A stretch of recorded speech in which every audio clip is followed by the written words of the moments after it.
Nagpulong na sina Interior Secretary Mar Rojas at Davao City Mayor Rodrigo Duterte kaugnay pa rin ng banta sa seguridad sa syudad. Posible raw kasing sumalakay ang grupong tutol umano sa peace process sa MILF. Nakatutok si Chino Gaston.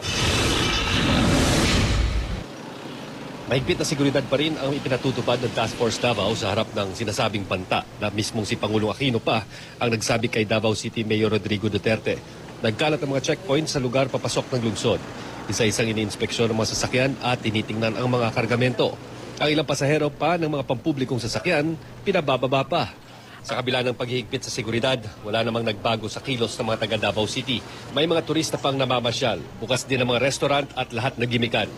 Ayon sa commander ng Task Force Davao na si Colonel Macairo Galberto, posibleng konektado ang banta sa grupong tutol umano sa peace process sa MILF. Nitong mga nakarang linggo, muntik nang mahuli sa isang military operation si Abdul Basit Usman.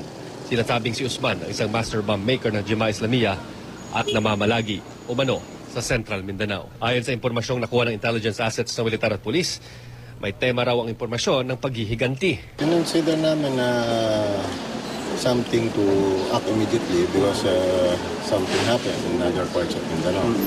So there are incidents wherein the anti-terrorist campaign of the government has been effective. So whenever there is something that happens like that, there could be reaction in other areas. Kanina nakipagpulong na si DILG Secretary Mar Rojas kay Mayor Duterte kung saan kabilang sa mga tinalakay hindi lang ang seguridad sa probinsya kundi pati na rin sa iba pang lugar sa Mindanao. Mula rito sa Davao City, Chino Gaston, Nakatutok, 24 oras.